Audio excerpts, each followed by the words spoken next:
How have you guys addressed the run defense? I know that was a problem on Saturday, and as far as wrapping it maybe a little bit better, what else are you guys doing there? It's pretty easy. I mean, it's one guy in each gap, and so until we get that, we're going to struggle stopping the run.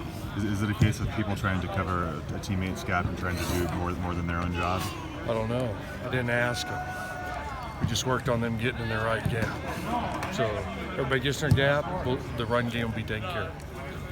Were you happy with the fact that they were able to kind of produce some turnovers, even giving up those errors? A lot of those drives ended up with a fumble or not. Yeah, I think that to get the ball away. I thought after sudden changes we played good. The goal line stand was good, But the bottom line is we didn't get in our gap and we didn't tackle very good. And so when you don't do those two things very well, you're going to give up some yards. Tracy, how's the secondary coming along?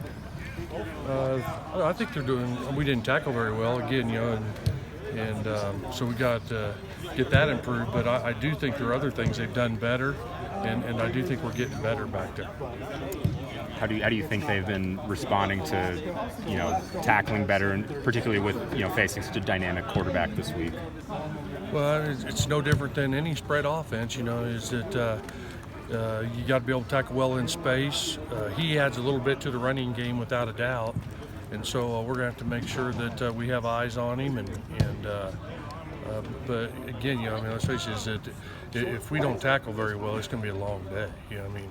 Just athletes in space. To me, that's why people should run the spread offense. Is you get the ball to people in space and you make people be good tacklers. And so. So we'll have to tackle well, and we'll have to play better on third down than we did, and hopefully we'll play well in the red zone. Is there an advantage to your guys having seen an air raid offense all spring, all fall? I think so. I know they're different, but no doubt. To practice, it's a lot better to practice against a spread all the time and then go play somebody else, rather than the opposite. You play somebody with two backs and two tight ends, and then you go to a spread. And I'd say theirs is unique because a lot more running game, quarterback design run because of who they have back there. And so, we spent a lot of time on it, and that'll be a big key to the game.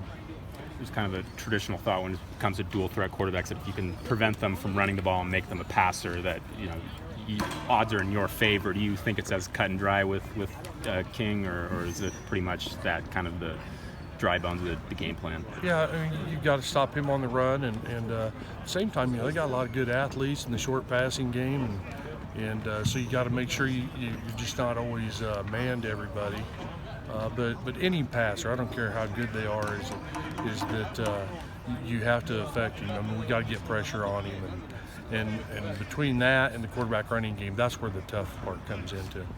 Through 2 weeks, you guys haven't had any of the defensive mimicking the snap count calls. Was that at all an emphasis over the offseason, try and limit those, or was that? I didn't quite understand the question. The defensive mimicking the snap count penalties, that was defensive delay of games. You guys haven't had any of those. Had a few of those last year. Was that an emphasis at all to not be mimicking the snap count at all? Well, we never have mimicked the snap count. We've always made a move call to move the front, and I don't know what happened. Do they see that as mimicking the snap count then?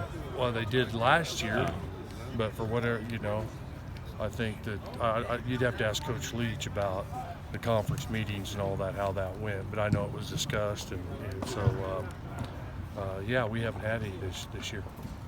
You guys put Travion on the depth chart this week. He wasn't there last week, and now he got more time and had 8 tackles in kind of a short amount of time. What continues to impress you about him and the way he flies around and just being a freshman doing all that? Yeah, just you said, he flies around, he plays fast, and he's learned the game, obviously, and he's got a ways to go to learn the game, but he's a good enough athlete right now. He's able to make up for a few of those mistakes just because he plays hard and he's usually in the right spot. You guys also caused a number of false starts. Do you think that's due to some of the stuff you guys do before the snap, or can you pinpoint that or anything like that? Maybe the move calls and that, and guys moving around a little bit.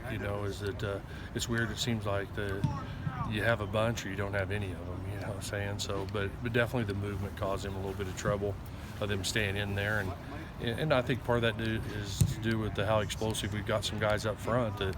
Those guys got to be getting off the ball at the right time.